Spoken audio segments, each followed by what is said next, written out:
إن الحمد لله نحمده ونستعينه ونستغفره ونعوذ بالله من شرور أنفسنا ومن سيئات أعمالنا من يهده الله فلا مضل له ومن يضلله فلا هادي له وأشهد أن لا إله إلا الله وحده لا شريك له وأشهد أن محمدا صلى الله عليه وسلم عبده ورسوله يا أيها الذين آمنوا اتقوا الله حق تقاته ولا تموتن إلا وأنتم مسلمون يا أيها الناس اتقوا ربكم الذي خلقكم من نفس واحدة وخلق منها زوجها وبث منهما رجالا كثيرا ونساء واتقوا الله الذي تساءلون به والأرحام إن الله كان عليكم رقيبا يا أيها الذين آمنوا اتقوا الله وقولوا قولا سديدا يصلح لكم أعمالكم ويغفر لكم ذنوبكم ومن يطع الله ورسوله فقد فاز فوزا عظيما ألا إن أصدق الكلام كلام الله وخير الهدي هدي محمد صلى الله عليه وسلم وشر الأمور محدثاتها وكل محدثة بدعة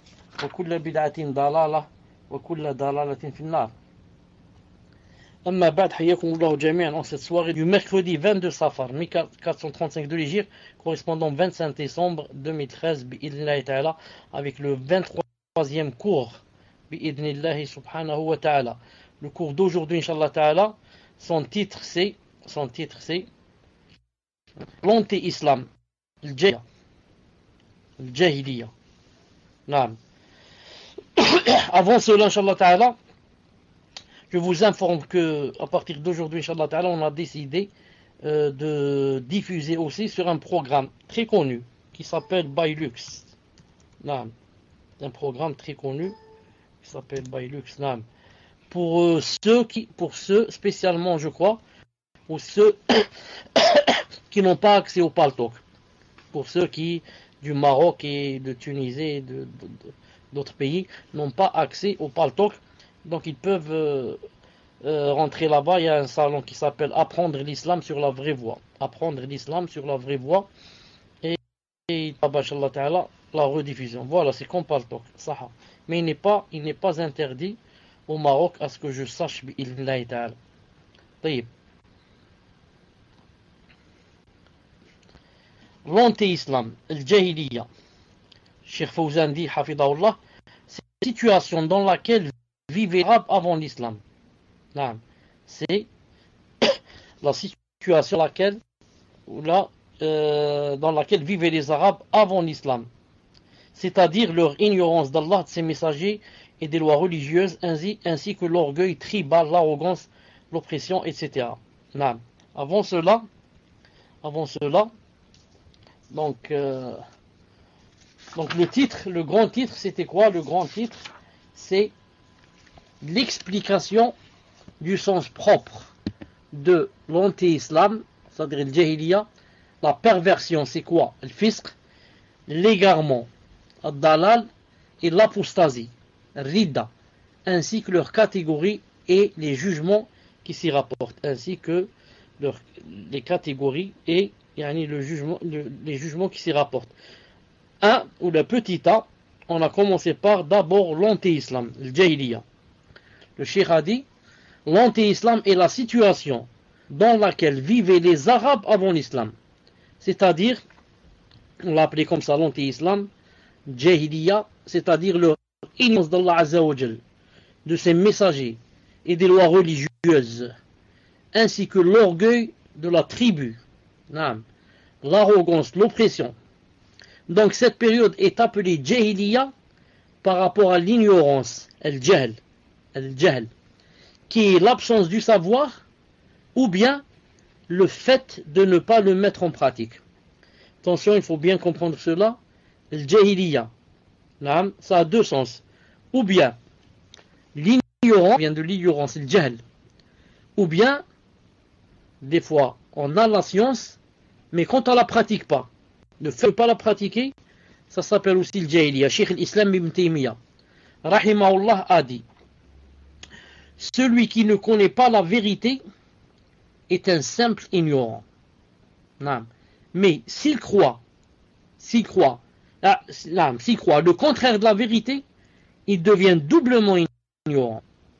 Et s'il dit le contraire de la vérité, ou non cette vérité, de même ignorant. Donc, les gens avant l'envoi du prophète sallallahu alayhi wa sallam, étaient dans un état d'ignorance attribué à l'ignorance même, c'est-à-dire l'opposé du savoir. Car ce qu'ils proféraient parole ou faisaient comme acte n'était inventé que par un ignorant et n'était pratiqué que par un ignorant. De même, tout ce qui contredit les messages des prophètes, comme le judaïsme ou le christianisme, est considéré comme un état d'ignorance, et celui-ci était général. Mais après la venue du prophète sallallahu alayhi wa sallam, cet état peut se retrouver dans une région, cet état, c'est-à-dire le jahiliya, l'ignorance, peut se retrouver dans une région plutôt qu'une autre, comme c'est le cas dans les pays non musulmans, ou alors chez une personne plutôt qu'une autre, comme le cas d'un homme avant sa conversion à l'islam, même s'il était en terre d'islam. Mais, après l'avènement du prophète sallallahu alayhi wa sallam, aucune période dans l'absolu ne se caractérise par l'ignorance, car un groupe de sa communauté restera toujours apparent sur la vérité jusqu'à la fin des temps. Quant à l'ignorance relative, qui n'est pas absolue, elle peut être présente dans certaines régions musulmanes et chez beaucoup de musulmans. Donc je vais un peu répéter et expliquer. Le jahiliya, qui s'appelle en français l'anti-islam, c'est la situation dans laquelle vivaient les Arabes avant nous. C'est-à-dire leur ignorance d'Allah Azza wa Jal, ignorance des messagers, ignorance de la charia. Ajoute à cela l'orgueil de la tribu qu'ils avaient, l'arrogance, l'oppression, etc. Donc cette période, avant la venue du prophète sallallahu alayhi wa sallam, est appelée jahiliya, comme ça on dit, jahiliya. Par rapport à l'ignorance, le mot jahl, jahiliya, jahl, il y a le mot ignorance, qui est l'absence du savoir, ou aussi le fait de ne pas le mettre en pratique. Ce n'est pas seulement jahiliya car il y a l'ignorance, mais oui, si on sait et on ne met pas la chose en pratique. On ne met pas la chose en pratique. Je vais donner un exemple. Regardez ce verset.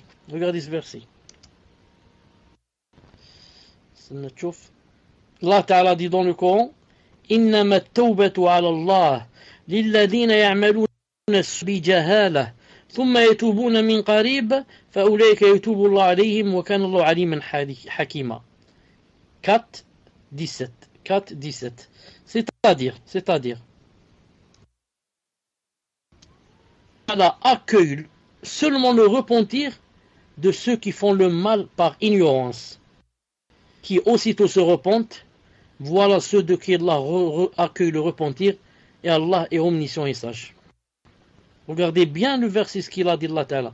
Allah accepte seulement le repentir de ceux qui font le mal par ignorance et qui aussitôt se repentent.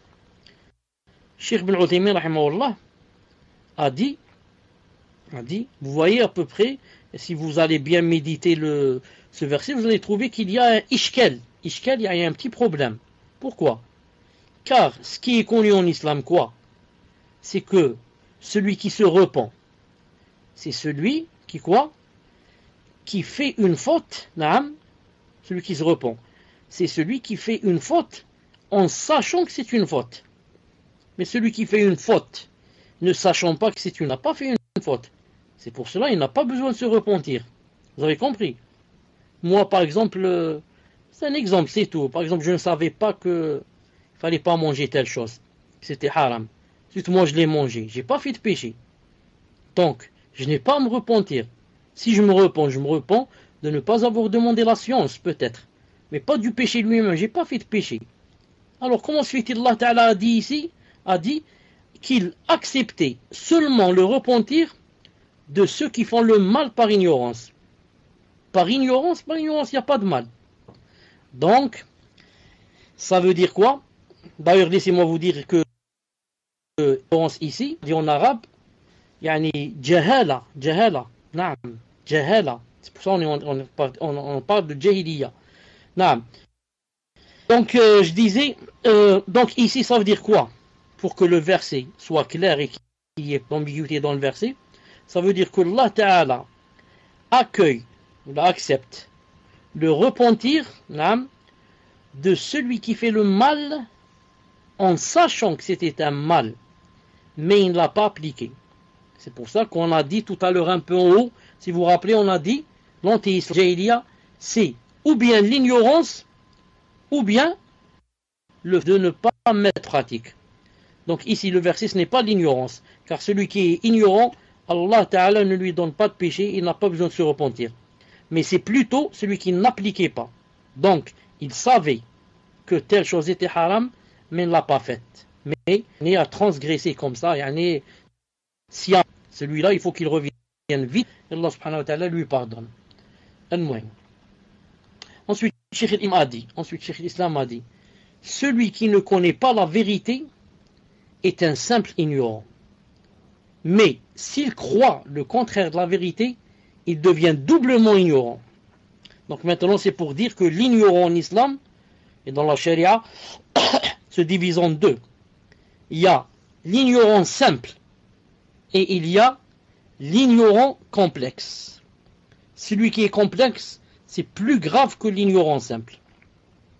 L'ignorant simple, c'est celui qui ne connaît pas du tout la chose. Si tu lui poses une question, je ne connais pas la réponse.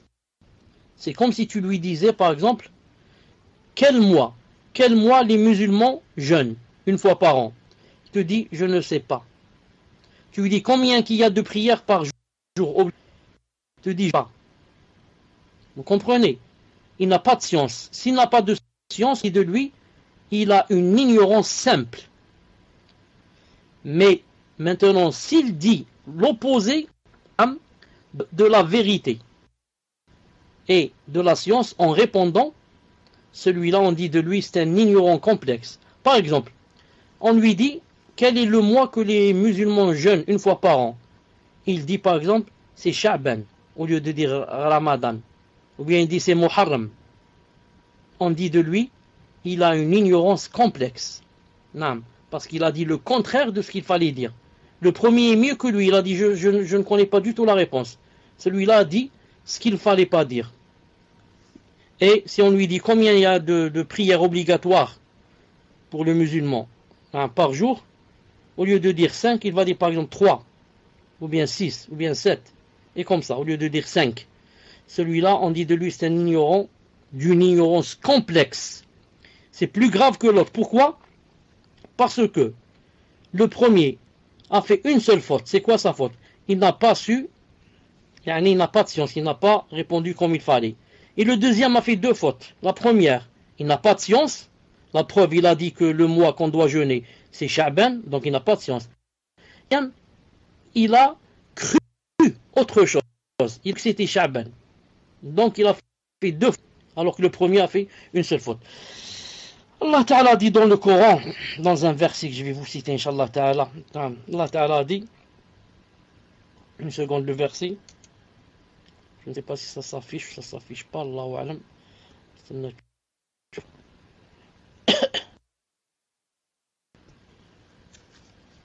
Une seconde.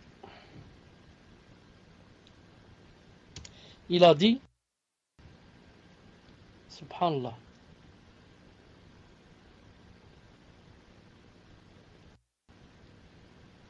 il a dit, innama at-tawbatu ala Allah lilladhina ya'maluna as-su'a bijahalatin min qarib fa ulaika yatubu Allahu alayhim wa Allahu alimun hakim. Ça on l'a vu déjà.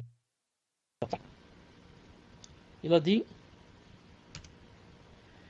أو كظلمات في بحر لجي يغشاه موج من فوقه سحاب ظلمات بعضها فوق بعض إذا أخرج يده لم يكد يراها من لم يجعل الله له نورا فما له من نور.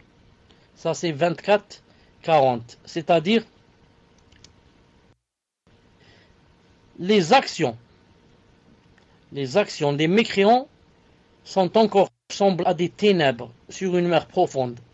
Des vagues la recouvrent, vagues au-dessus desquelles s'élèvent d'autres vagues, sur lesquelles il y a d'épais nuages, ténèbres entassées les unes aux autres, au-dessus des autres. Quand quelqu'un étend la main, il ne la distingue pas. celui qu'Allah prive de lumière n'a aucune lumière. Ça, Ibn al-Qayyim rahimahullah a dit que Allah Ta'ala ici parlait de quelqu'un qui a une ignorance simple. Ténèbres sur ténèbres, vague sur vague, obscurité sur obscurité, tout ça, c'est quoi? C'est yani, ignorance simple. Par contre, quand Allah Ta'ala a dit, avant ce verset, il a dit والذين كفروا أعمالهم كسراب بقيعة يحسبه الظمآن ماء حتى إذا جاءه لم يجده شيئا ووجد الله عنده فوفاه حسابه والله سريع الحساب 24-39. Ici, regardez ce qu'a dit Allah subhanahu wa ta'ala.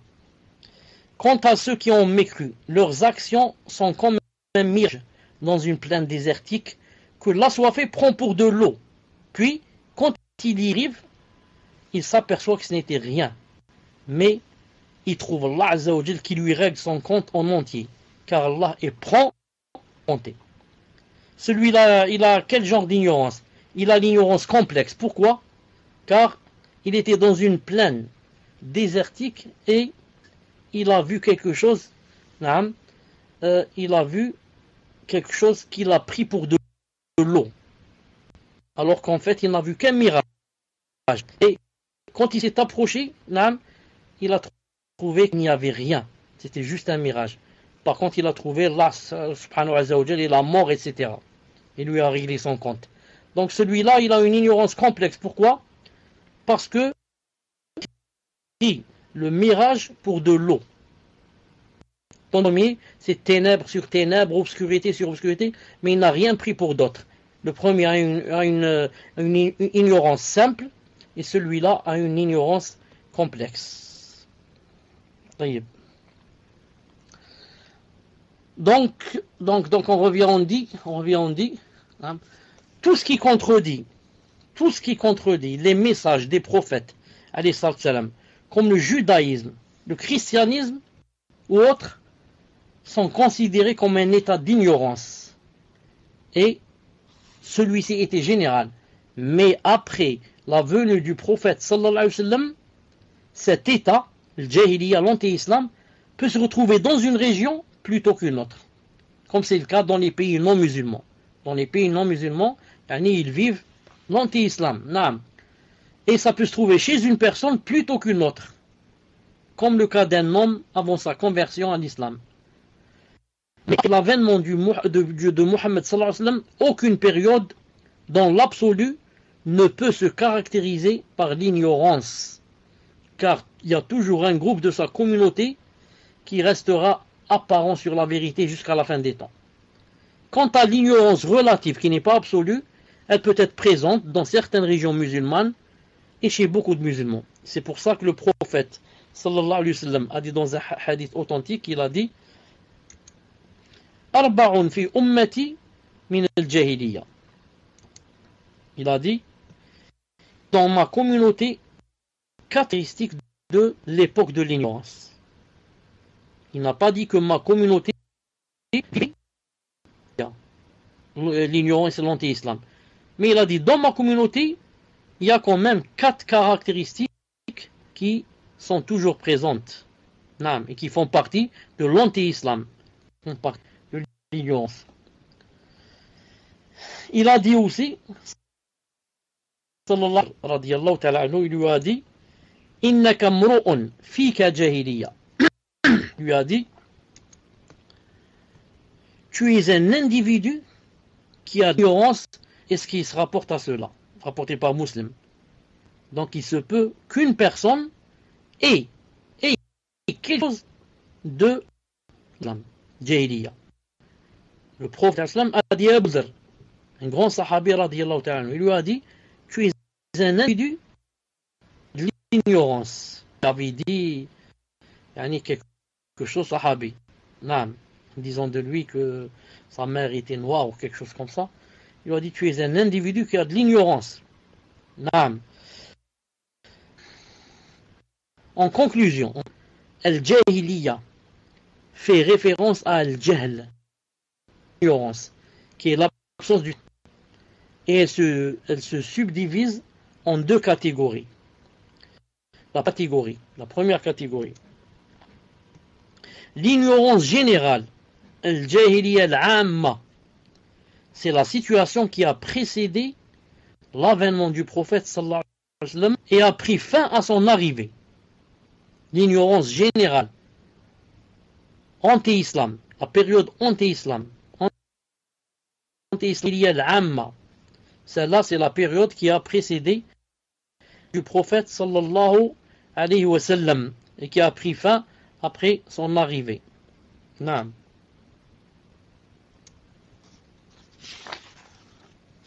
Deuxièmement, l'ignorance particulière, al-jahiliya al-khassa, particulière.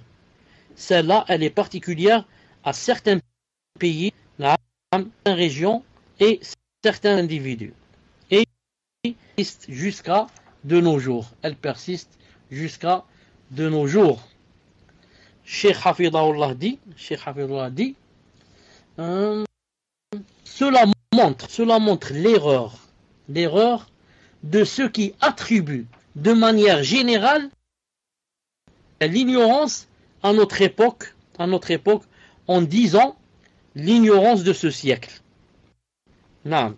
Il y a des gens qui jusqu'à présent ils te disent on vit dans la jahiliya. On vit dans la jahiliya. Alors que la jahiliya a pris fin avec l'avènement du prophète sallallahu alayhi wa sallam. Maintenant, elle est devenue relative.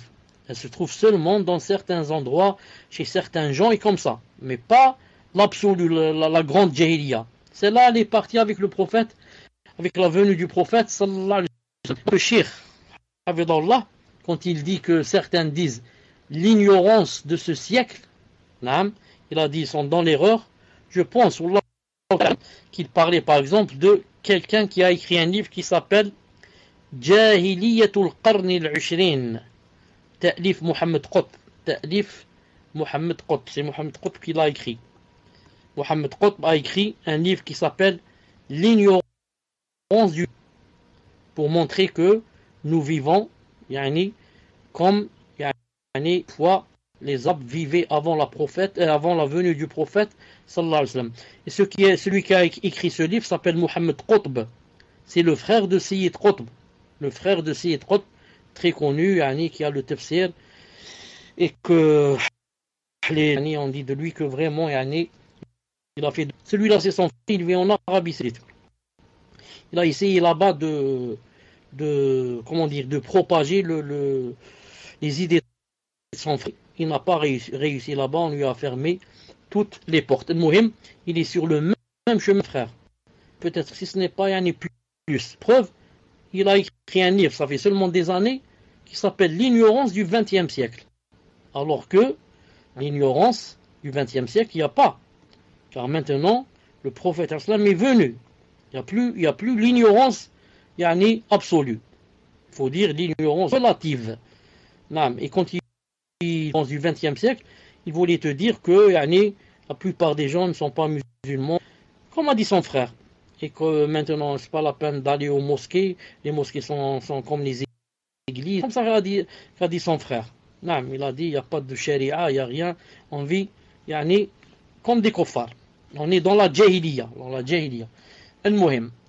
Le cheikh a dit, cela montre l'erreur de ceux qui attribuent de manière générale l'ignorance à notre époque en disant l'ignorance de ce siècle ou autre dans le même genre.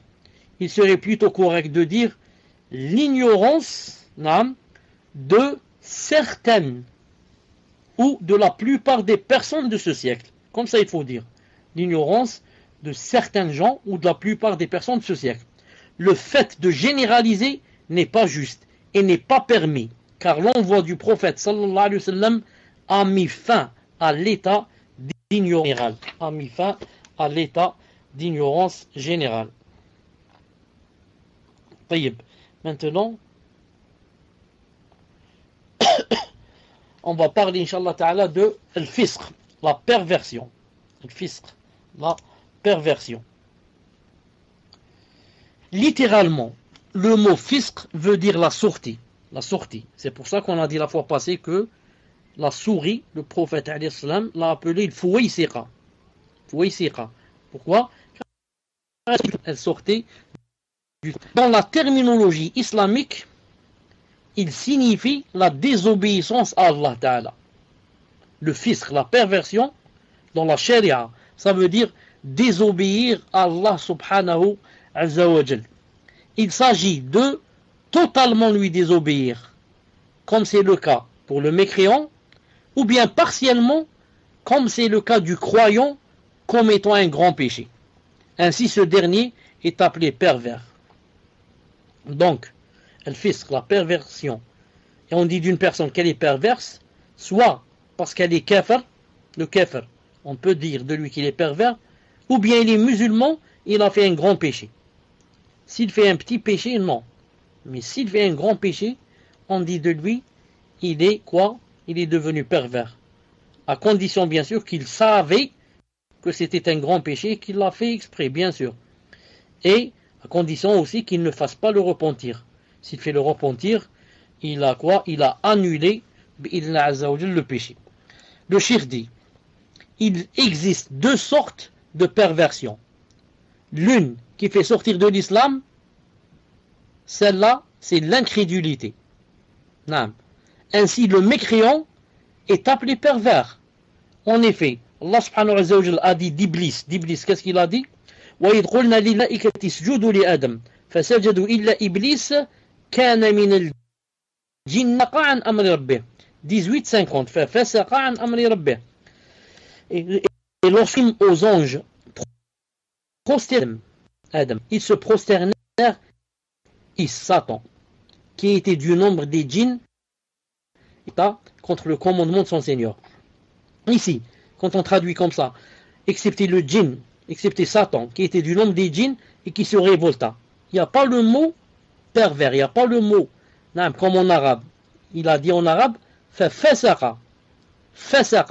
Il est devenu pervers. Illa Iblis, kana min al-jinn, fasaqa. Il a dit, excepté Iblis, qui était du nombre des djinns et qui a perverti, ou laissé perverti, en refusant le commandement de son Seigneur. Tu as dit maintenant, il se révolta. Donc, une preuve qu'il est devenu pervers, vous avez compris. Il fallait traduire avec le mot fasaqa. Il est devenu pervers. Al-Muhim. Cette perversion de sa part d'Iblis fut la mécréance. Allah Ta'ala a dit dans un autre verset, وَأَمَّا الَّذِينَ فَأْوَهُمُ النَّارِ 32-20. C'est-à-dire, lorsqu'ils auront été pervers, le refuge sera le feu. Le refuge sera le feu. Soit le feu. Donc, c'est sauf que le kafir, on peut dire de lui qu'il est pervers. Parce qu'il parlait ici, son refuge sera le feu. Ici, il vise les mécréants. Quelle est la preuve qu'il vise les mécréants? Peut-être qu'il parle des croyants. Le refuge sera le feu. La preuve qu'il parle des croyants, c'est le même verset. Regardez ce que Allah Ta'ala a dit dans ce verset. Il a dit وَأَمَّا الَّذِينَ فَسَقُوا فَمَأْوَاهُمُ النَّارُ كُلَّمَا أَرَادُوا يَخْرُجُوا مِنْهَا أُعِيدُوا فِيهَا لَهُمْ ذُوقُوا عَذَابَ النَّارِ الَّذِي كُنتُمْ بِهِ تُكَذِّبُونَ 32-20. Regardez le verset, le contexte. Ceux qui auront été pervers, le refuge feu.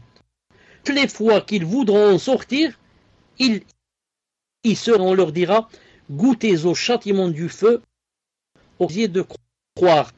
Donc, c'est une preuve qu'il parle des kuffars. Quelle est la preuve? Il a dit, à chaque fois qu'ils vont sortir, ils y seront ramenés. Et c'est seulement le kafir qui ne sortira pas de l'enfer. Vous avez compris? Quant au croyant, il sortira de l'enfer même s'il rentre à l'enfer. Mais le kafir, non. Il a dit, toutes les fois qu'ils voudront en sortir, ils y seront ramenés. On va leur dire, goût au châtiment de Dieu, auquel vous refusiez de croire. Et aussi une autre preuve qu'il parle des kuffars, il a dit à la fin du verset, goûtez au châtiment du feu, auquel vous refusiez de croire. Que le croyant croit au feu, il sait qu'il y a le feu, mais seulement il a fait des péchés. Ils ont dit, il n'y a pas de Jahannam. Quant aux musulmans qui désobéissent à Allah Ta'ala, qui désobéissent à Allah Ta'ala, il est également appelé pervers. Quoique sa perversion ne le fasse pas sortir de l'islam. Donc il y a deux perversions. Celle qui fait sortir de l'islam et celle qui ne fait pas pour sortir de l'islam. Allah Ta'ala dit dans le Coran, regardez ce verset. والذين يرمون المحصنات لم يأتوا بأربعة شهداء فاجلدوهم 80 جلدة ولا تقبلوا لهم شهادة أبدا وأولئك هم الفاسقون. 24:4. Et ceux qui lancent des accusations contre des femmes chastes sans produire suite 4 fouettés les 80 coups de fouet et n'acceptez plus jamais leur témoignage. Et ceux-là sont les pères. Il parle de qui? Il parle des musulmans qui font quoi? Des accusations contre des femmes chastes. Ceux-là, on leur demande 4 témoins. S'ils disent le monde de Yassoua, on fouette chaque 4 fouets. On leur dit, vous êtes maintenant des pervers. On accepte le témoignage pour un mariage ou pour quelqu'un qui a jusqu'à ce que vous fassiez la tauba. Encore certains ont dit que on n'a pas la tauba à cause du verset que vous avez lu, car il a dit un peu plus haut, qu'est-ce qu'il a dit? Fouettez les 80 coups de fouet et n'acceptez plus jamais leur témoignage. Plus jamais. Mais alhamdoulilah que al-Sunnah, une grande partie de savants ont dit que s'ils font la tauba, on accepte d'eux. Et ils ne deviennent plus pervers.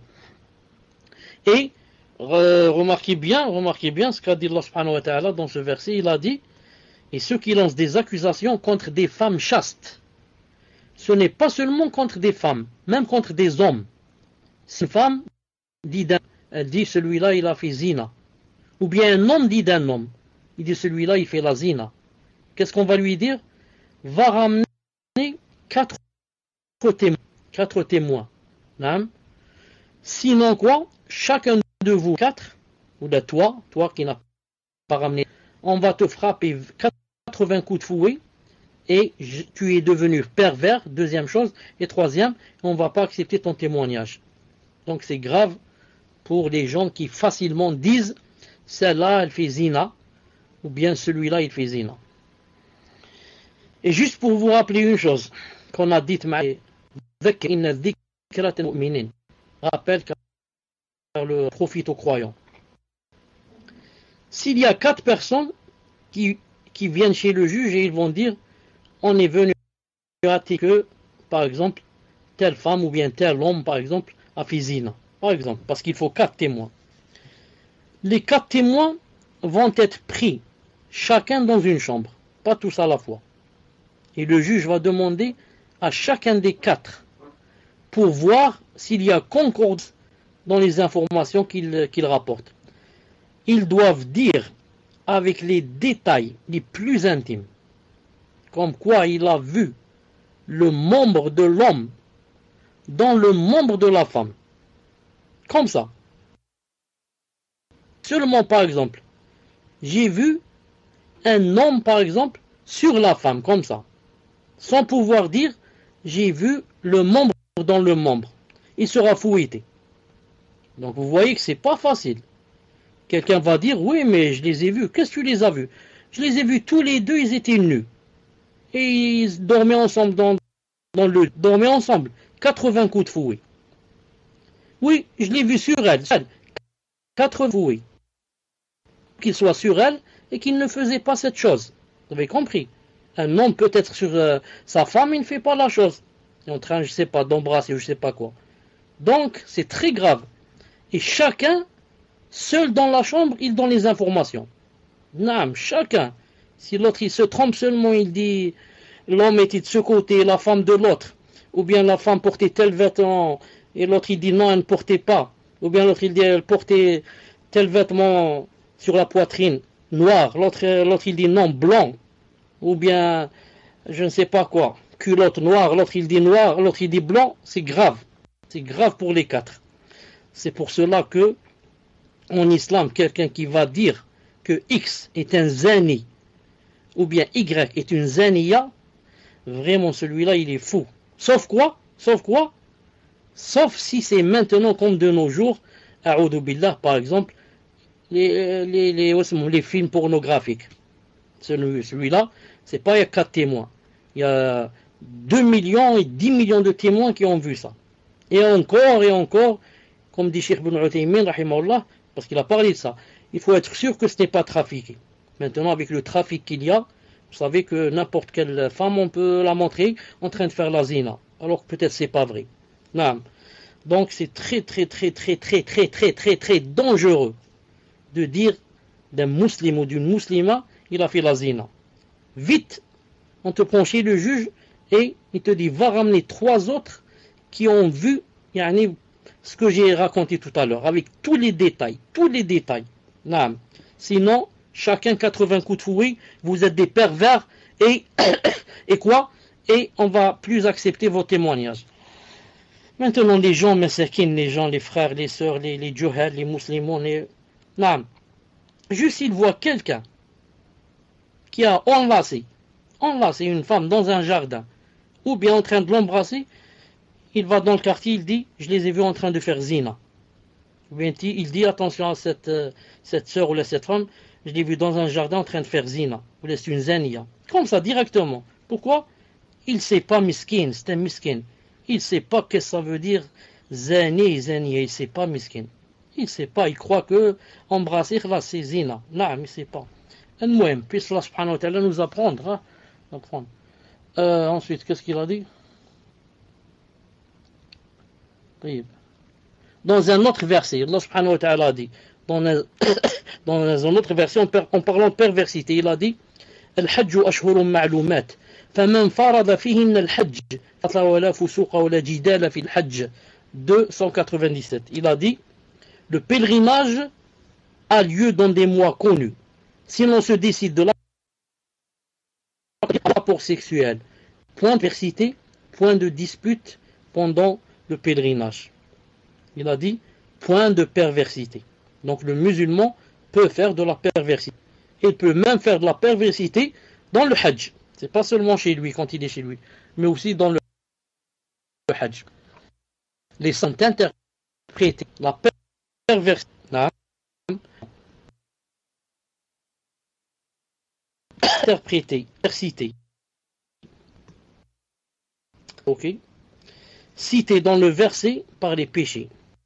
Voir Ibn Taymiyyah, page 278. Ça coupe.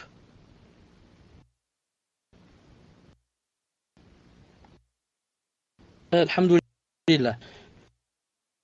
Et doucement. D'ailleurs, on va s'arrêter, Inch'Allah Ta'ala, ici. On a parlé donc de quoi? De l'anti-islam, le jahiliya, et on a parlé de la perversité. On a dit que c'est divisé en deux. Celle qui fait sortir de l'islam et celle qui ne fait pas sortir de l'islam. Et on a dit qu'il y a c'était après la venue du sallallahu alayhi wa sallam, devenue relative seulement. Seulement certaines personnes ont de la jahiliya, ou bien certains pays ont de la jahiliya et comme ça. Naam. سبحانك اللهم وبحمدك أشهد أن لا إله إلا أنت أستغفرك وأتوب إليك السلام عليكم ورحمة الله وبركاته. Donc la première question est, Cheikh, question d'un frère qui dit Ahsanallah ilaykum Cheikh, vous avez dit que l'ignorance absolue a disparu depuis l'arrivée du prophète sallallahu alayhi wa sallam. Pour les populations éloignées, n'ayant jamais entendu parler de l'islam, on entend souvent dire que pour ces gens, un prophète leur sera envoyé le jour du jugement dernier et leur sort sera décidé selon s'ils suivront ou non ce prophète. Je voulais savoir sur quel dalil se basent les savants pour avancer cet avis. Je ne comprends pas cet avis car on sait tous que le dernier des prophètes est notre bien-aimé Mohammed sallallahu alayhi wa sallam. Donc pouvez-vous m'éclairer min fadlikum Cheikh wa barakallahu fikum wa hayakumullah. Une seconde, Inch'Allah Ta'ala. Je vais te ramener un hadith bi'idnah Ta'ala. Une seconde. J'ai essayé d'afficher un hadith. Dites-moi si c'est affiché. Si c'est affiché. Alhamdulillah. Bon, donc je ne l'ai pas en arabe, je le dis en français. Je ne l'ai pas en français, je le dis en arabe. Donc avant cela, je voudrais dire que le frère qui a dit je ne comprends pas, ou la sœur qui a dit, je ne sais pas qui a posé la question, qui a dit je ne comprends pas, comment le prophète d'un côté c'est lui le dernier des messagers, et de l'autre il y aura un autre messager au Qiyamah. Pas de contradiction. celui qui a dit je suis le dernier des messagers, lui-même a dit il y aura un autre, il y a un autre messager qui va venir Yom al-Qiyamah, mais celui-là, c'est spécialement pour certaines catégories de gens, entre autres ceux qui ont vécu comme dans l'Amazonie, etc., comme tu l'as dit toi. Et le prophète, quand il a dit je suis le dernier des messagers, ça veut dire ici sur terre. C'est vrai ce qu'il a dit. Personne ne viendra après lui comme prophète ou messager. Mais Yom al-Qiyamah, c'est tout à fait une autre chose. Et le messager que Allah Ta'ala va envoyer, le Rasoul, ce n'est pas un Rasoul pour tout le monde. C'est seulement pour certains gens. Et spécialement pour 4 catégories de gens. Le prophète a dit, comme c'est dans le hadith qu'on vient de... Il a dit, sallallahu alayhi wa sallam, écrivez numéro 1 si vous m'entendez. Écrivez numéro 1 si vous m'entendez. Alhamdulillah. Donc il a dit, Arba'atun yahtajjun yawm al-qiyamah. 4 personnes, c'est-à-dire 4 genres de personnes, vont yawm al-qiyamah essayer de débattre pour avoir raison. Rajulun asam, un homme et une femme bien sûr aussi, qui n'entendaient pas. Rajulun ahmaq, un homme qui ne comprenait pas les choses, qui était, comme on dit, quelqu'un, un sot, qui a perdu la raison. Rajulun harim, quelqu'un qui est vieux, au point où il ne comprenait plus aussi les choses. Wa rajulun mata fil fatra, et un homme qui est mort dans une période où il n'y avait pas de messager. Fa'amma al-asam, alors celui qui n'entendait pas, il va dire Ya Rabbi, laqad ja'a al-islam wa ma asma'u. Ya Rabbi, l'islam est venu et je n'ai rien entendu. Car j'étais quoi?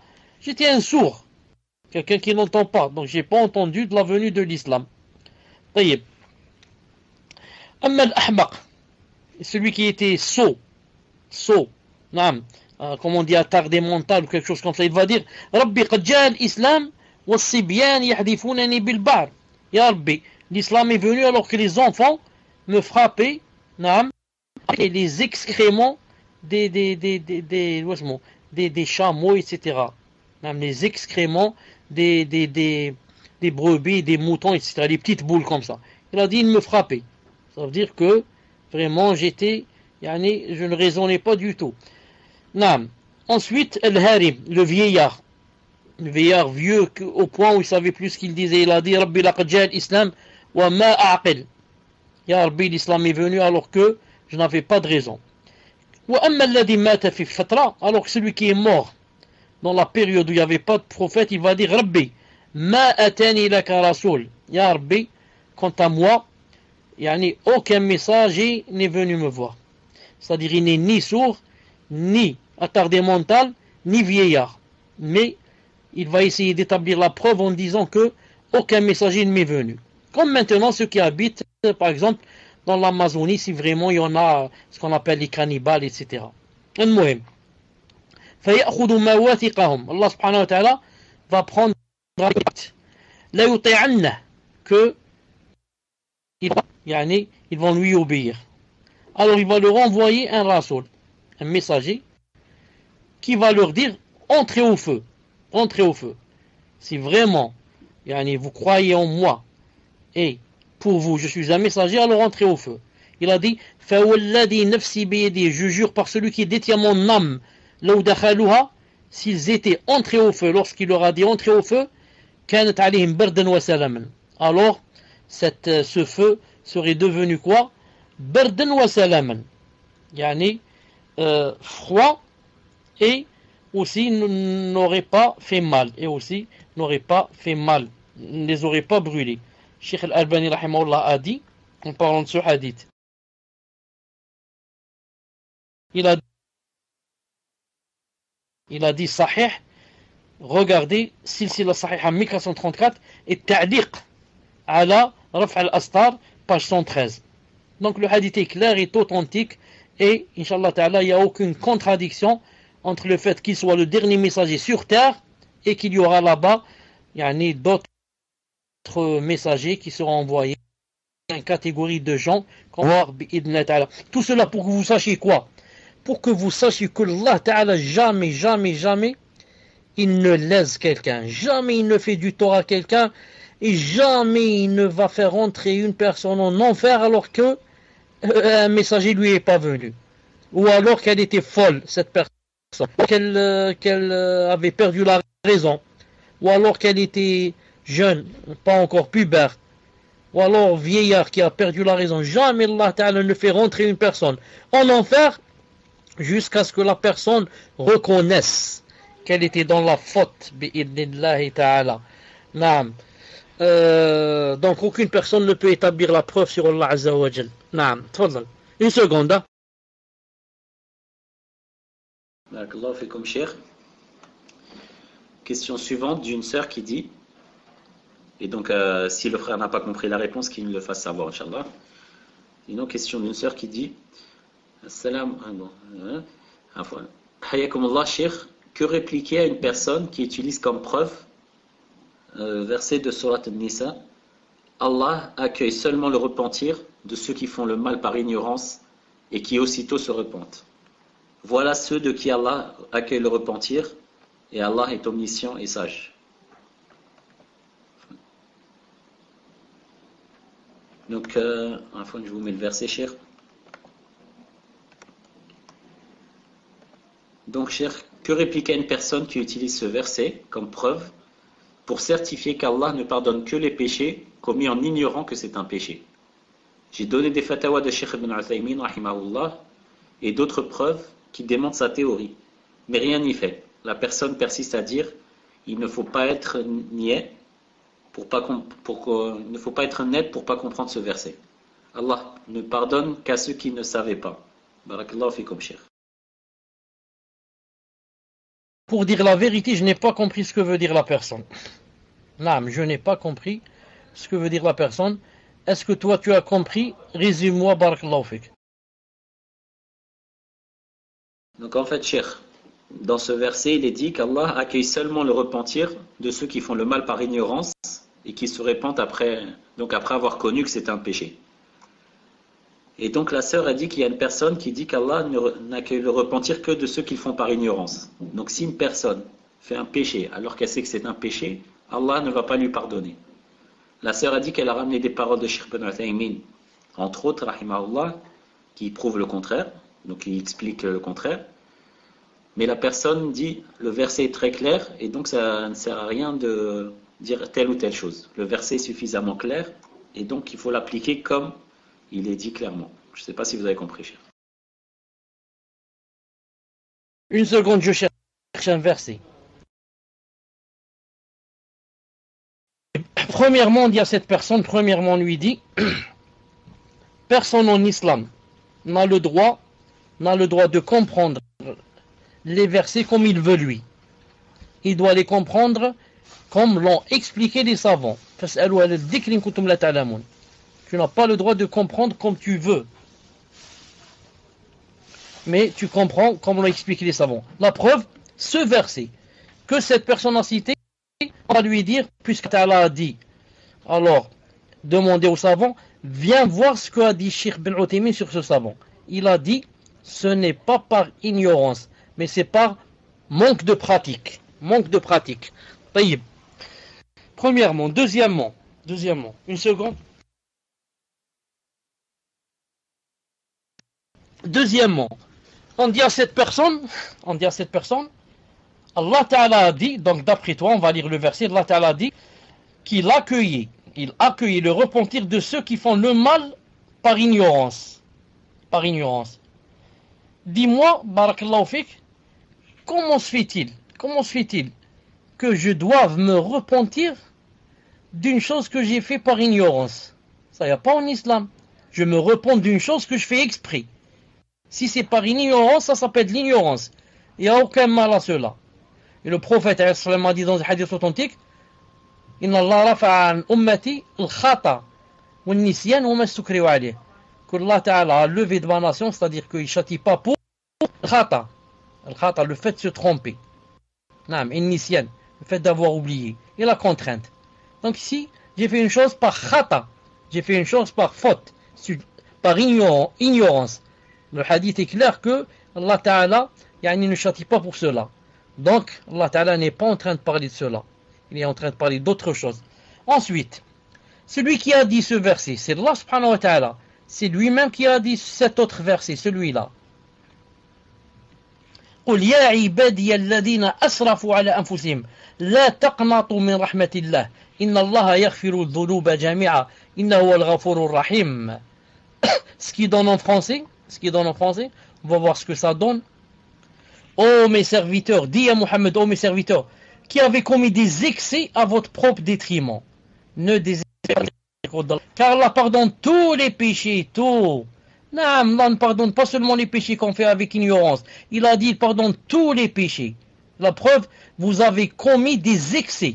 Celui qui commet des excès, ça veut dire il sait ce que c'est un péché, il le fait, il le refait, il le refait, des excès. Et c'est contre toi, à ton propre détriment. Malgré cela, Allah Ta'ala te dit, écoute, ne désespère pas de la miséricorde. Non, je pardonne tous les péchés, tout. En arabe, Inna Allah yaghfiru dhunuba jami'a, jami'a, c'est la globalité.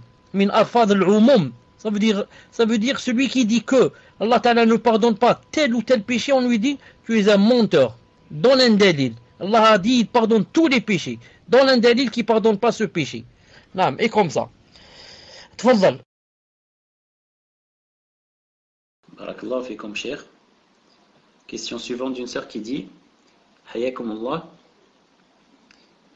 Donc, c'est la question de son mari, qui est donc présent, et qui dit je regardais une vidéo sur l'enfer et je me suis mis à pleurer de crainte. Et le cheikh dans cette vidéo a dit le jour de la résurrection, les gens diront ô messager d'Allah, aide-nous. Au même moment, je pleurais par crainte d'Allah Azza wa Jal. Je me suis mis à lever les mains et à répéter ce que le cheikh disait et j'ai dit Ya Rasulullah. Et plus tard dans la journée, je me sentais mal et j'ai encore répété Ya Rasulullah. Par la suite, j'ai fait tawbah. Je voulais savoir si j'ai fait un acte de shirk qui m'a fait sortir de l'islam. Éclairez-moi car je ne suis pas bien depuis cet acte. Barakallahu fikum, shirk, Allah vous récompense. Afoun, il y avait des choses qui sautaient. Est-ce que c'est possible de répéter? Il y avait des sursauts. Tfadal. Ou là des sauts, ou là comment ça s'appelle? Non, cher. Donc la personne dit qu'elle regardait une vidéo sur l'enfer et elle s'est mise à pleurer de crainte de l'enfer. Et Shir dans cette vidéo disait le jour de la résurrection, les gens diront il y a des coupures où tu entends. Alhamdulillah. Donc Shir dans la vidéo, le Shir a dit le jour de la résurrection, les gens diront oh Allah, non, ô messager d'Allah, aide-nous. Ya Rasulullah, aide-nous. Au même moment, je pleurais par crainte d'Allah Azza wa Jal. Je me suis mis à lever les mains et à répéter ce que le cheikh disait. Et j'ai dit Ya Rasulullah. Et plus tard dans la journée, je me sentais mal et j'ai encore répété Ya Rasulullah. Par la suite, j'ai fait tawbah. Je voulais savoir si j'ai fait un acte de shirk qui m'a fait sortir de l'islam. Éclairez-moi car je ne suis pas bien depuis cet acte, shirk. Qu'Allah vous récompense. Naam. En fait, je ne comprends pas pourquoi les gens croient que comme ça facilement on peut sortir de l'islam. L'islam, on ne sort de lui qu'après avoir décidé de faire des choses qui font sortir de l'islam. Ce n'est pas si une phrase sort de moi, sort de ma bouche alors que je ne voulais pas dire cette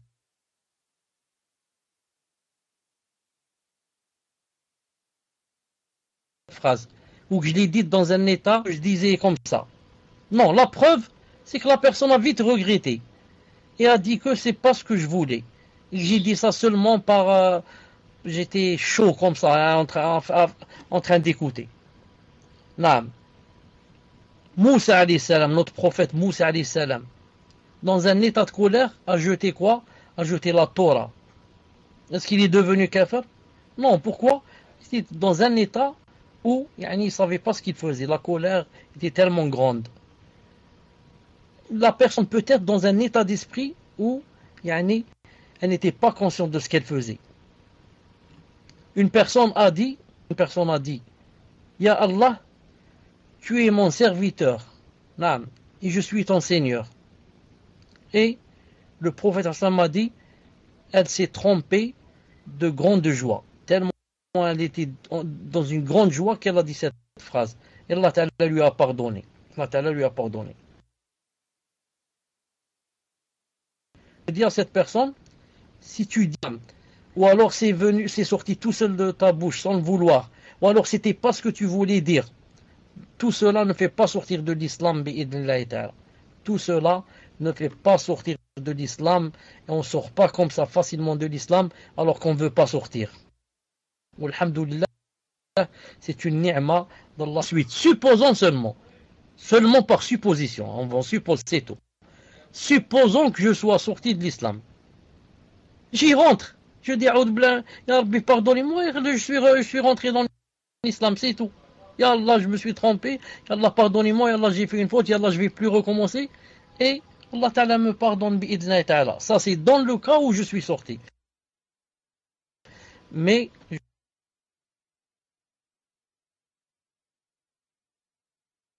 je dis à Allah,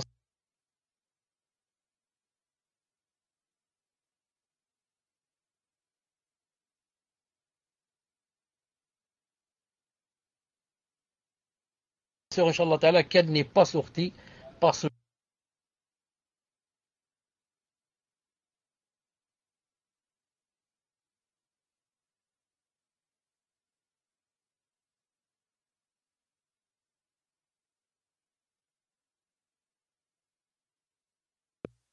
je vous rappelle seulement qu'il n'y a personne au micro.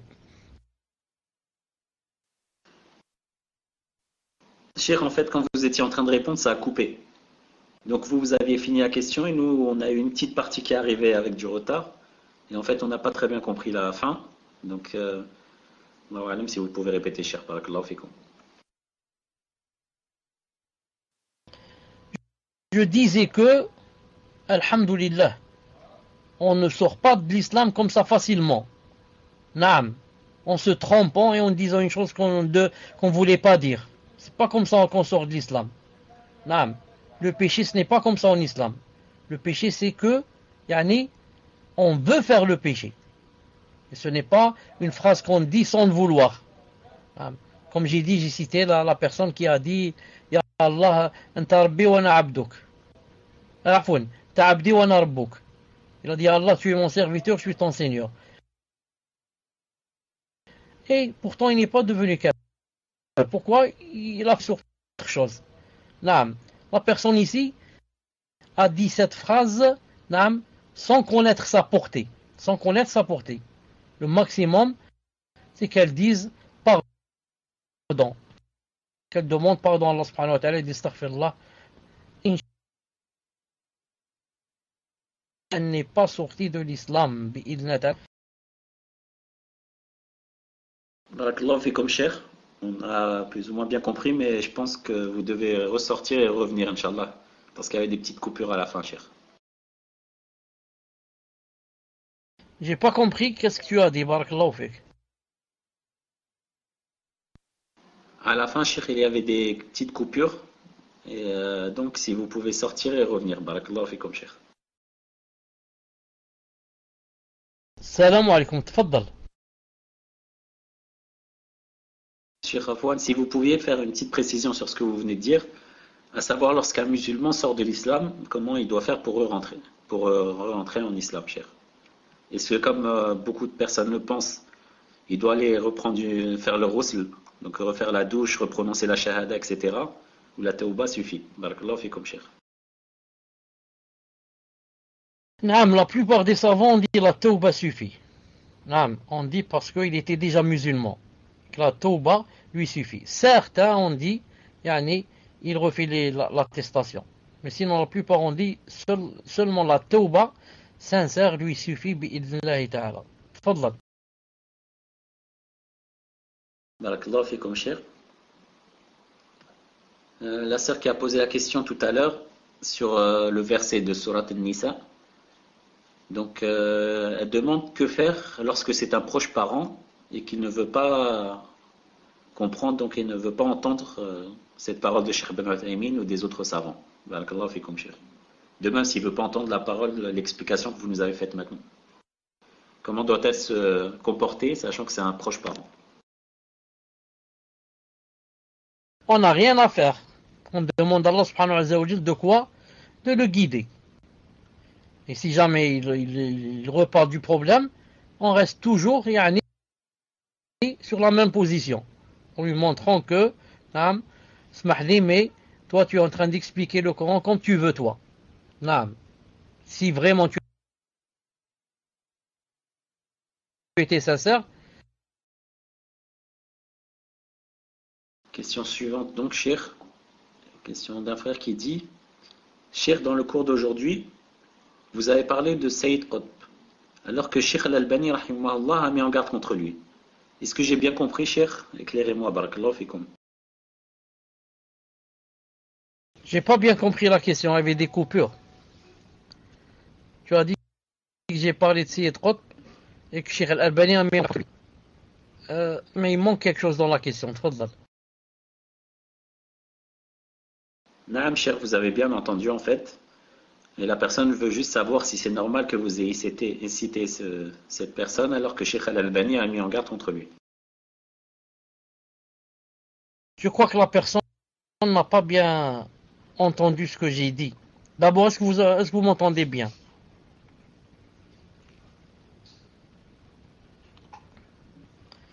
Est-ce que vous m'entendez bien? Alhamdulillah. Donc j'ai cité Sayyid Qutb, j'ai cité d'abord son frère Mohamed Qutb pour dire qu'il a suivi le même chemin d'égarement de son frère Sayyid Qutb. Donc c'est ce que j'ai dit. J'ai dit Sayyid Qutb était dans l'égarement. Et celui-là, son frère Mohamed Qutb, a suivi le même chemin que son frère, yani malheureusement. Et il a écrit un livre qui s'appelle yani Jahiliyatul Qarn al-Ishrin, l'ignorance du XXe siècle. Alors que les savants ont dit, on ne doit pas dire comme ça. Donc, ce malheureux aussi a suivi le chemin de Sayyid Qutb, que les savants ont dit que, pas seulement Cheikh Al-Albani, rahimahullah, au contraire, même s'il a dit de lui qu'il était loin, mais il a dit que il lui a trouvé l'excuse que c'était seulement quelqu'un qui a étudié la littérature, c'est tout. Il a dit c'est pour ça qu'il s'est trompé, qu'on n'est pas la charia. Par contre, Cheikh Rabi', hafidahullah, et les autres, les grands, et Cheikh Fawzan et Cheikh Naam, même Cheikh Ben Uthaymin, ceux-là ont dit que vraiment il était dans l'égarement total. Il a dit l'unicité de l'univers. Naam, tawhid al-wujud. Naam, il a critiqué certains messagers, comme Moussa alayhi salam. Il a critiqué Muawiyah. Il a critiqué un autre sahabi, radiyallahu ta'ala anhu. Naam, il a fait beaucoup de fautes. Il a critiqué Uthman ibn Affan, naam. Il a fait beaucoup de fautes, naam. Puisse Allah subhanahu wa ta'ala lui pardonner. Tfaddal. Amin. Barakallahu fikum. Chère, question suivante d'une sœur qui dit: Cher, quand j'étais plus jeune, dans mon île natale, beaucoup d'entre nous ne savaient même pas que l'islam existait comme religion. Aujourd'hui, cela reste encore possible dans quelques endroits isolés de mon île. Cher, est-ce une forme de jahiliya pour ces personnes? Est-ce que ces personnes mortes sans savoir que l'islam existe auront-elles les questions dans la tombe? Barakallahu fikum, Cheikh, wa jazakumullahu khairan. Attention, car le prophète sallallahu alayhi wa sallam a dit dans un hadith authentique, il a même juré par celui qui détient mon âme qu'il n'y a pas un juif ou un chrétien qui entende parler de moi sans me suivre, sans qu'il n'aille en enfer.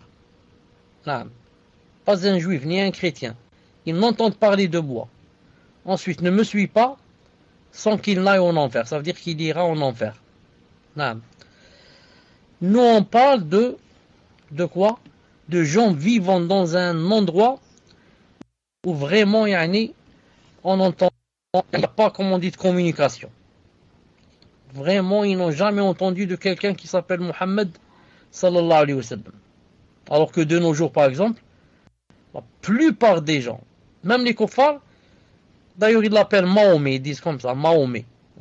Ça veut dire qu'ils savent que c'est un prophète envoyé, et seulement ils ne veulent pas reconnaître qu'il a été envoyé pour tout le monde. Ou bien ils disent qu'il n'a pas été envoyé du tout, celui-là c'est pas un prophète, pas un vrai, c'est un menteur, Astaghfirullah. Ils disent quoi? Il a été envoyé seulement aux Arabes, pas à nous. Naam. Ceux-là, bien sûr, ils n'ont pas d'excuses.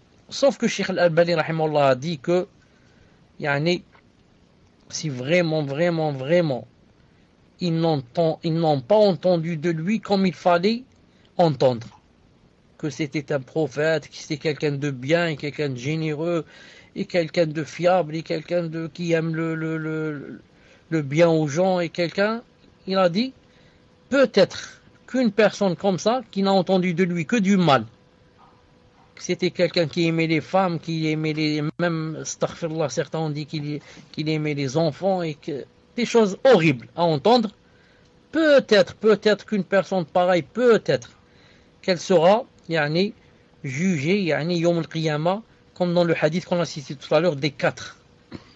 Les quatre et les trois premiers qui ont dit, on n'a pas entendu de l'islam. Wallahu alam. Sinon, le hadith est clair, que toute personne qui a entendu de lui n'a pas voulu le suivre, qu'elle ira en enfer. Wal'iyadu billah. Qu'Allah nous en préserve, cher. Question suivante, et plutôt j'ai regroupé plusieurs questions, cher, qui sont dans le même rapport, qui ont toutes le même rapport, cher. Donc à savoir, cher, pouvez-vous nous éclairer sur la signification exacte de zina? De la zina, puisque vous avez dit, si je ne me trompe pas, que le fait d'embrasser une personne, ce n'est pas de la zina. Barakallahu fikum, cher. Et comment doit-on se comporter, et comment doit se comporter le musulman face à une personne qui accuse une croyante de zina? Barakallahu fikum, cher. D'abord, je suis très content, alhamdoulilah, que toutes les questions sont sur la aqidah, alhamdoulilah. Ah, on est aux questions du cours. Alhamdoulilah. Est-ce que la personne, parce qu'il y avait toujours des coupures, la personne voulait savoir c'était quoi, dans la charia, c'était quoi, quand on dit zina, c'est ça? Reprends-moi si je me suis trompé. Naam, cher, c'est bien ça. Et la personne veut savoir alors comment on doit se comporter quand on entend des personnes accuser d'autres de zina, accuser une croyante de zina. Et comment doit-on interpréter toute personne qui font pratiquement tout sauf ce qui est considéré comme la zina?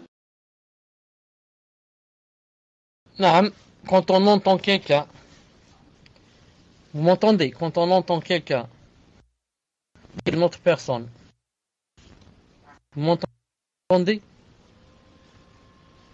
Alors je me suis déconnecté. Alhamdoulilah.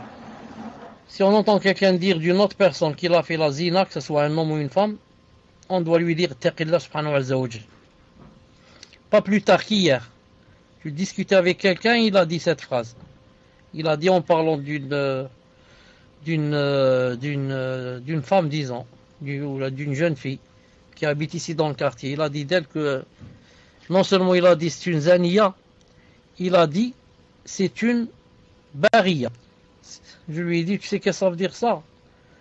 Tu n'as pas dit seulement qu'elle est une zaniya, tu as dit que c'est une femme de joie, c'est-à-dire qui travaille dans cela, qui fait cela avec l'argent. Je lui ai dit, ça c'est vraiment grave. Je lui ai dit, zaniya déjà tu peux pas le dire. Et je lui ai un peu expliqué, ce que je vous ai expliqué tout à l'heure. Pour dire d'une personne que c'est un zani ou c'est une zaniya, il faudrait que vous soyez au moins 4 à les avoir vus en train de faire le rapport. 4 personnes au moins. Et qui c'est ces 4? Qui c'est ces 4? Des gens qui boivent, qui ne font pas la prière? Non, non. Des 4 qui remplissent les conditions. Des pieux. Qui prient à l'heure, qui ont la barbe, qui ceci. Non. Des 4. Et que ce ne soit pas encore des femmes. Subhanallah al-Adim. Donc qui aillent quoi? Qui vont témoigner, qu'ils ont vu telle femme qu'ils accusent ou bien tel homme en train de faire le rapport intime,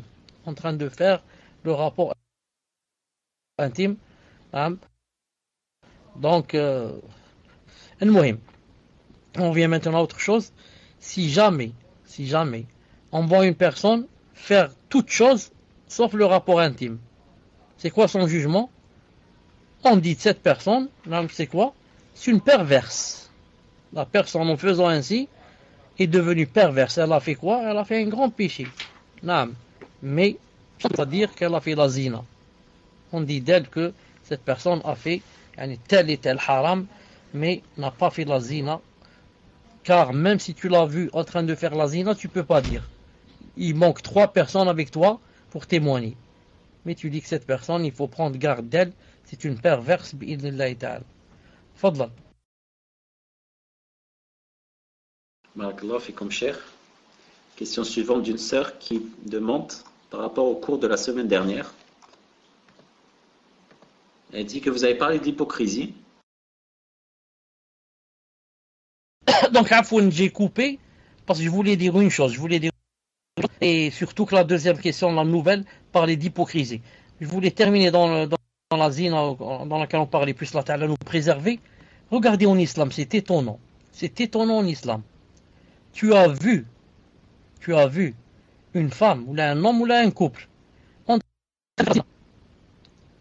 Tu étais par exemple dans la chambre et tu as vu par exemple par le trou de la serrure. Ou alors tu as une caméra et tu as vu, il ne savait pas qu'il y avait la caméra dans la chambre. Subhanallah l'azim, tu as vu en train de faire le rapport intime. Et pourtant tu n'as pas le droit de dire ils ont fait la zina. Et si tu dis ils ont fait la zina, on te dit espèce de menteur, comme ça on dit, espèce de pervers, tu es devenu pervers, espèce de menteur. Et je vais appeler le juge et déposer plainte, il va te fouetter 80 coups de fouet. Subhanallah al-Azim. Tu vas leur dire Subhanallah al-Azim, je suis un menteur. Wallah al-Azim, je jure par celui qui m'a créé, qui a créé les cieux et la terre, qui a créé le monde, le Seigneur des mondes, que je les ai vus. On te dit tais-toi, espèce d'ignorant, tais-toi. Il ne faut pas dire, si tu dis ça, il y a le juge qui t'attend, tais-toi, espèce d'ignorant. Non, il ne faut pas que tu dises ça. Et c'est pas mesquin. Il va dire comment, vous ne me croyez pas? Ce sont des fous. Ils veulent pas me croire. Ce sont des fous ceux-là. Ils me prennent pour un menteur. Mais mesquin, il ne connaît pas la charia. Il ne connaît pas. Qu'est-ce qu'il doit se faire? Motus. Non, il doit mettre du scotch sur sa bouche, sur ses lèvres, s'il veut pas 3 choses. Être considéré comme menteur, être pervers et être fouetté 80 coups de fouet. Donc, subhanallah, en islam, tu vois des choses et tu dois te taire tellement c'est grave. Car si c'était permis à n'importe quelle personne, sans ramener les 4 témoins, et dire j'ai vu des gens X et Y en train de faire la zina, alors tout le monde serait accusé de zina. Tout le monde. Seulement il la voit en train d'embrasser, il dit là ils ont fait la zina. Il les voit nus, il dit ils ont fait la zina. Et toutes les familles seraient accusées de zina, al-'a'idhu billah. Comment qu'ils s'en vendent? J'ai pas compris. Tfadlal. C'est lui qui dit partout en fait qu'il l'a faite. يجهر بالمعصية شيخ. Ah, ça c'est intéressant. Si une personne dit j'ai fait la zina et que cette personne n'est ni folle, ni enfant, qui n'est pas pubère, ni attardé mental, une personne normale, qui dit j'ai fait la zina, Cheikh Ben Uthaymin a dit il y a de 2 choses l'une. Ou bien on lui dit répète la phrase 4 fois, comme a fait le prophète avec Maïz, qui est venu lui dire j'ai fait la zina.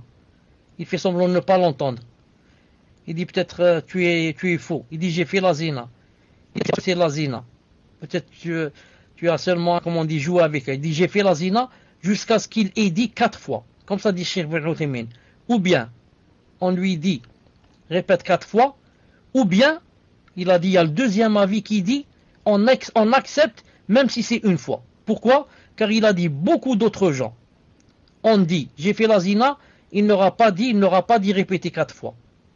Il a dit une seule fois ça suffit. Ensuite le Cheikh Ben Uthaymin a résumé, il a dit comment qu'on va faire? On va voir, on va lui demander 4 fois ou bien une fois. Si on est sûr que la personne, on sait ce qu'elle dit, il dit une fois ça suffit. Si elle dit j'ai fait la zina, khlas, on a fait la zina. Mais si on a des doutes sur la personne, peut-être qu'elle ne sait pas ce qu'elle est en train de dire, peut-être qu'elle dit n'importe quoi, on lui fait répéter 4 fois. Vous avez compris? Donc une personne, si elle dit j'ai fait la zina, c'est elle qui a reconnu la zina. Naam. Donc c'est permis de dire que telle personne est un zani ou bien zaniya. Pourquoi? Parce que lui-même a reconnu. Et quand il a reconnu comme ça en islam, on va faire sur lui le commandement d'Allah Azza wa Jal. C'est-à-dire s'il est célibataire, il ne s'est jamais marié, on va le fouetter sans coup de fouet et l'éloigner du pays où il a fait la zina. Certains, comme Cheikh Ben Uthaymin a dit, rahimahullah, si on l'éloigne dans un autre pays où il n'y a pas la zina. On ne va pas l'envoyer par exemple en Suisse, ou là en Suède, ou là en Allemagne, ou là en Angleterre, où tout est permis. On l'envoie dans un pays, par exemple, aux je ne sais pas où. Et encore au Zimbabwe, maintenant il y a la zina partout. Donc, on va, Cheikh Ibn Uthaymin dit, c'est permis de le mettre en prison. En prison, à la place de l'extrader du pays 1 année. Et maintenant, s'il s'est déjà marié dans sa vie, au moins une fois, marié, il a divorcé, ou là il est toujours marié, ou là sa femme est morte, ou là le mohem, il s'est marié. S'il s'est déjà marié dans sa vie, celui-là, lapidé jusqu'à la mort. Lapidé jusqu'à la mort.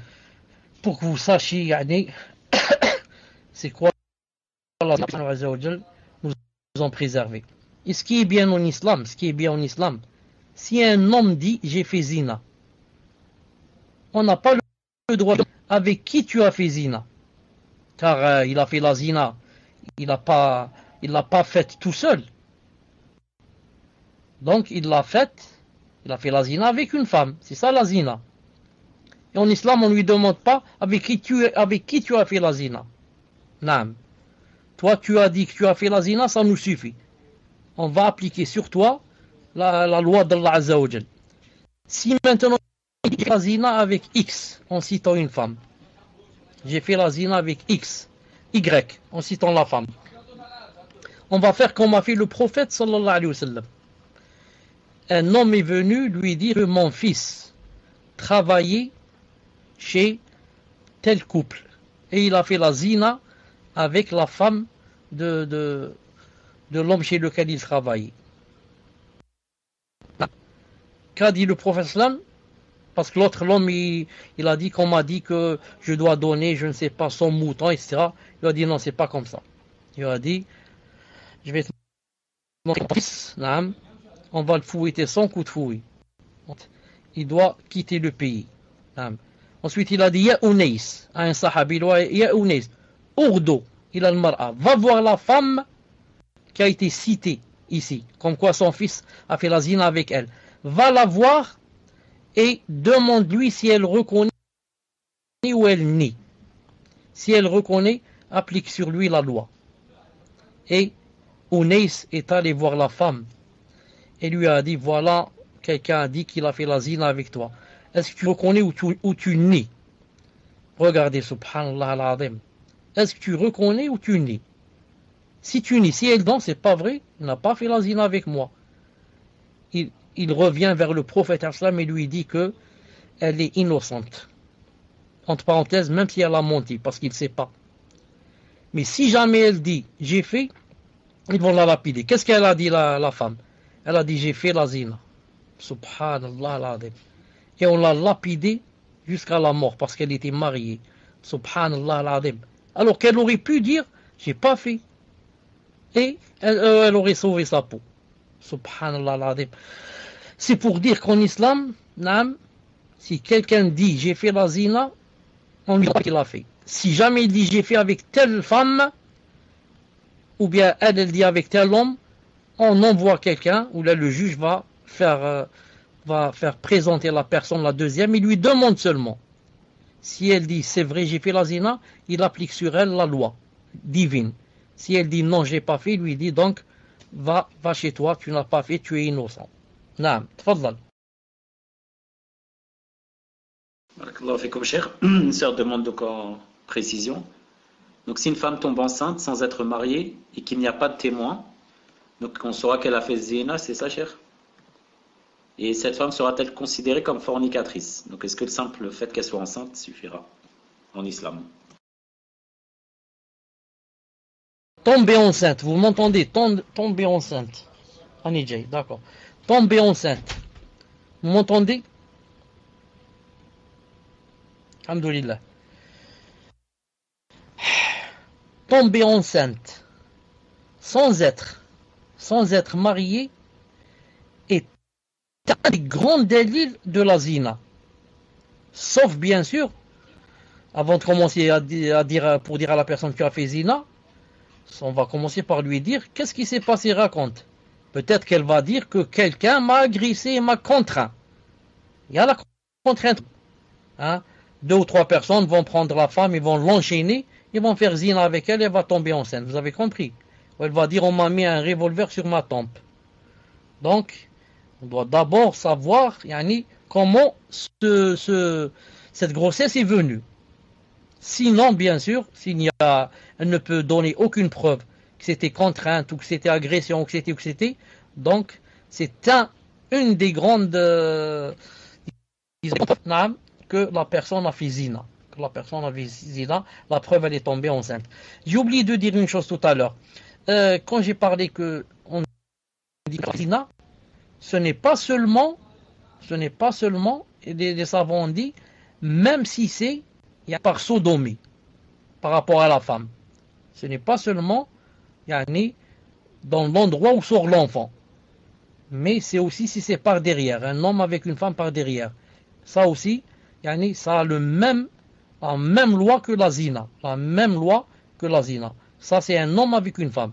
Si c'est un homme avec un homme, ça, c'est autre chose. Ça s'appelle liwat et ça a un autre châtiment. Certains ont dit on les brûle vivants et d'autres ont dit non, on les jette du plus haut endroit qu'il y a dans la ville. S'il y a un immeuble, par exemple, de 50 étages, on les prend au 50e, on les jette de là-bas vivants. Naam. Car Allah Ta'ala, ceux qui ont fait comme ça, comme l'autre, il les a frappés avec des cailloux et des rochers tombant du ciel. Il a dit donc la même chose, on va les faire tomber d'en haut. Et certains ont dit on les brûle vivants, mais c'est pas l'avis le plus fort, car le prophète a dit que personne n'a droit de torturer avec le feu, sauf le créateur du feu, le seigneur du feu qui est Allah. Sauf Allah, il peut torturer avec le feu, pas nous. Naam. Tfaddal. Barakallahu fikum, cheikh. Question suivante. Cheikh, est-ce que la bid'a se divise en plusieurs catégories, comme le tawhid qui se divise en 3 catégories? Barakallahu fikum, cheikh. Les savants, la plupart des savants, quand ils divisent la bid'a, la divisent en 2. Ils disent bid'a mukaffira qui fait sortir de l'islam. Et bid'a mufassira. Et bid'a qui fait quoi? Qui rend la personne perverse. C'est tout. Il ne la fait pas sortir de l'islam. C'est comme ça que disent la plupart de Al-Sunnah ou Jama'a. Quant à ceux qui disent il y a bid'a bonne et bid'a mauvaise, hasana ou sayyi'a, cela bien sûr, c'est pas vrai. Non, c'est pas vrai. Le prophète a dit kullu bid'atin dalala. Il a dit chaque bid'a est un égarement. Comment toi tu viens, tu dis il y a une bonne bid'a et la mauvaise bid'a. Cheikh Ibn Uthaymin rahimahullah a dit quiconque dit qu'il y a une bonne bid'a, ça veut dire ou bien cette chose est une bid'a et elle n'est pas bonne. Il s'est trompé. Ou bien elle n'est pas bid'a du tout et il a cru que c'était une bid'a et il a dit c'est une bonne bid'a. De 2 choses l'une. Ou bien elle n'est pas bid'a du tout et miskin s'est trompé, il a dit c'est une bid'a et elle est bonne. Ou bien c'est une mauvaise bid'a, comme a dit le prophète islam, il n'y a pas de bonne bid'a. Non.